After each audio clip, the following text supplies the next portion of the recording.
It's good when you have someone in law enforcement that gets it, that understands that law-abiding citizens can be trusted with the defense of themselves and their family. Excuse me, sir. Their city, I'm sorry. their state, and their country.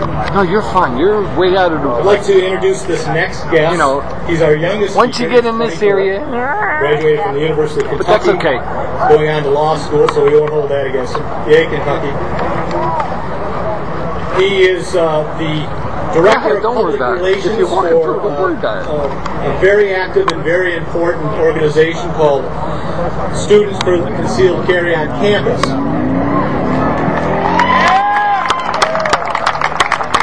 We know that gun-free zones are just state-sanctioned murder zones, that mass murders time after time happen in places where people are not allowed to defend themselves.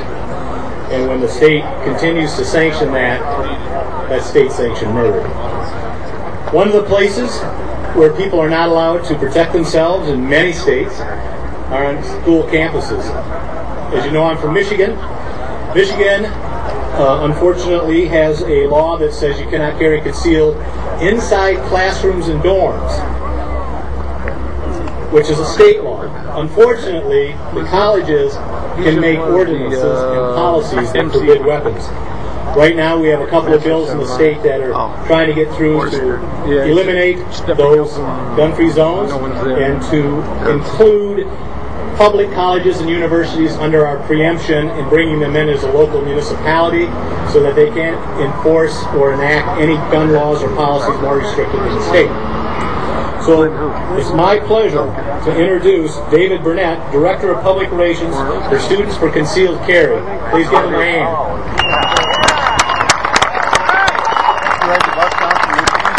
No, I came from I am David Burnett, and as he said, I'm with Students for Concealed Carry on campus. I do this for all the people. I just have to say, if you think it's great being where you are, you should try being up here. My main game. Then well, I'm a little new to speech making. Like you said, I'm only 24, but I understand it's customary to start things out with a joke. I've got so many nicknames. Here goes. Now, it's pathetic. 4 politicians walk into a bar. But I've got 150 and the bartender says, "I'm sorry, sir, we don't serve politicians here." Politician responds, he says, "That's okay, we don't serve you either."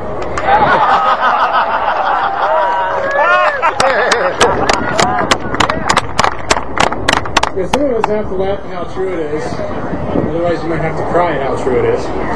And you know, some of us can fret and make jokes about freedom's lost or freedom's gained. And in many ways, it is serious business. But stop and realize about how good we actually have it here. We're still free to gather and speak out. We can be confident the police are here to keep things orderly, not to shoot us for speaking our mind. In fact, most places have seen the right to carry expand in recent years. The people that want to take our guns away are not winning in the United States today.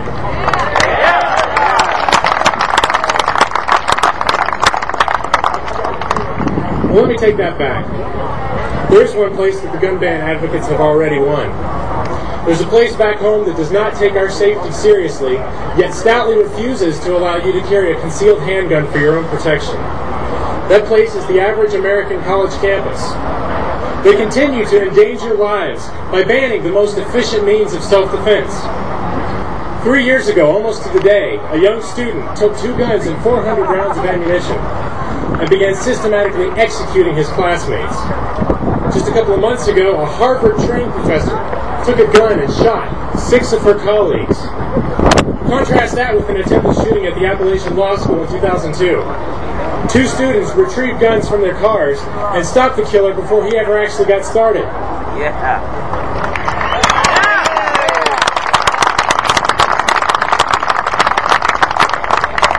Nationwide, there's about 4,000 college campuses. All told, that's a little over 17 million students. And with only a handful of exceptions, every single college ignores your right to self-defense. Now take me, for example. I graduated university about a year ago. I was licensed to carry a concealed handgun, but because of the university's rules against guns, I was forced to choose between education and safety. Thank you for the flag. It didn't matter that I could carry into restaurants, shopping malls, banks, movie theaters.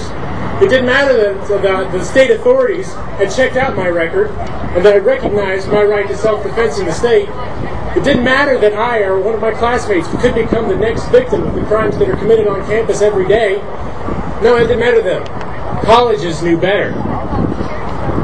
Because of the arrogance of my school and colleges nationwide, carrying a concealed handgun for protection bears the penalty of suspension or expulsion if you're a student, or being fired if you're faculty or staff, and in some states you could be arrested. How do colleges enforce these gun bans? With metal detectors?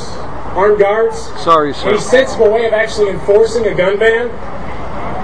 They put a piece of paper on the door that says guns aren't allowed here. They say it's a gun-free zone.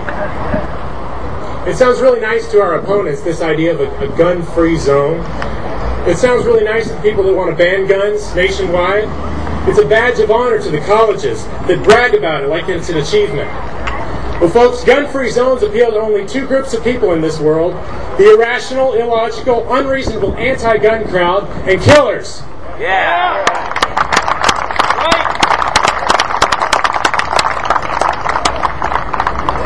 Now, there's a few of us, and when I say a few, I mean a few thousand, who are fighting to get rid of self-defense-free zones on college campuses.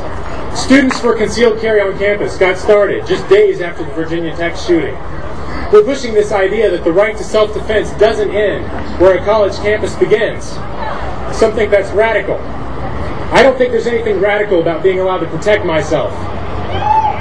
Amen.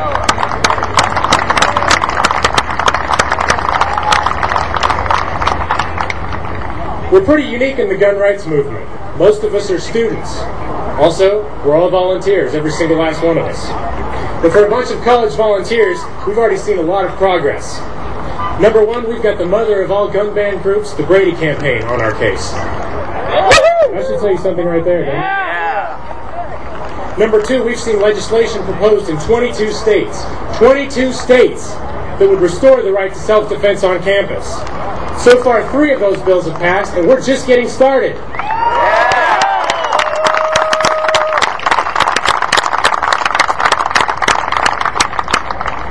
We're also involved in a couple of lawsuits around the country to remove the discrimination against law-abiding gun owners. We just won a victory in one of our lawsuits in Colorado just the other day.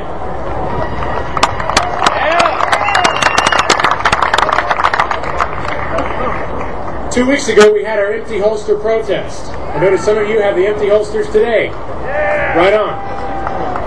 Thousands of students across more than 130 major universities and college campuses wore empty holsters to symbolize how defenseless we truly are. This has raised some interesting reactions from the college campuses. A lot of resistance from them. Many have shown that they're not content to tread on just one amendment anymore. In Pennsylvania, one student was told she couldn't even pass out flyers about our group. In Texas, students were forbidden from wearing empty holsters on campus until a federal judge stepped in and said yes, they could.